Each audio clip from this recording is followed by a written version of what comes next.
So this is my heat expansion tank from Dedicated Motorsports for the CTS-V 2s. I didn't see any instructions. They didn't come in the box. It looks pretty cut and dry, so I want to do a quick install video. Show you guys how it's done. So what comes in the box, you got a AN push lock fitting, a bracket, 2 hose clamps, 2 bolts, 3 nuts, and then the tank itself. First things first, make room for the install. Go ahead and pull these weather stripping out of the way on the cowl and around there. You're gonna remove these plastic engine bay trim covers on the passenger side and on the driver's side. Just pull up and they come right off. The strut tire brace will have to be removed. It's an 18mm bolt and nut on each side. I've already done that. So now I got all the room to work. I got rid of my hard lines a long time ago. I got 5/8 hose all the way around. Did that when I did my ZL1 lid install. But same thing, you're gonna remove your hose that goes to your filler. Now that both hose clamps are loose, you remove this one 10mm bolt that's under the cowl, and the whole bracket should come loose. Next thing I'm gonna be removing are these 7mm screws holding on the cowl. These 3. So now with the cowl panel out of the way, this harness needs to come out, and this push pin clip right here needs to come out of the bracket as well. So that way you can lay these down in there and give the tank enough space to sit in place. One more thing before you slide the tank in here, your washer nozzle, the washer hose, there's a little clip. Go ahead and pull that out as well,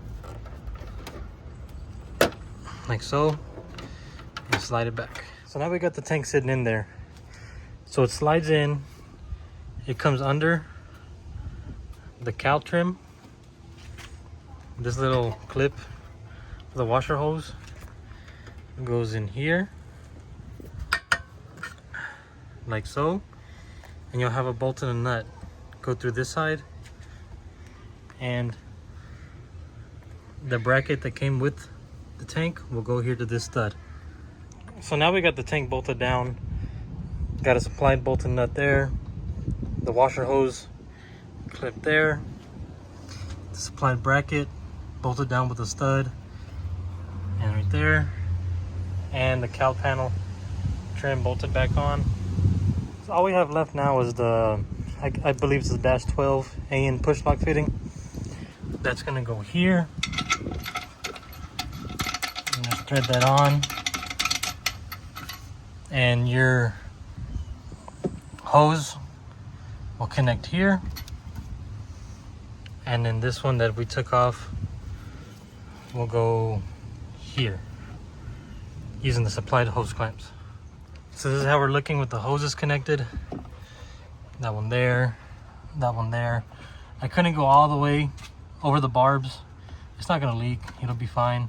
If you're not familiar with AN fittings, they just have to be hand tight and then a little snug.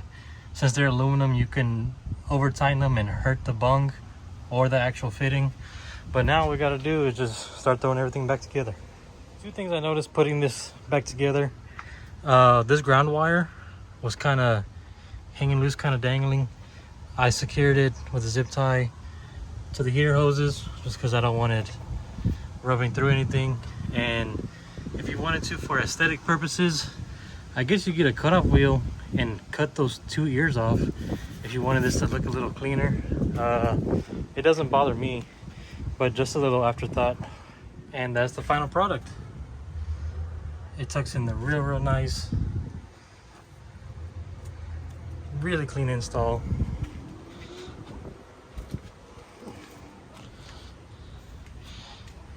So next I'll be installing the Pureberg pump, and I can finally fill that thing up and see how much it flows.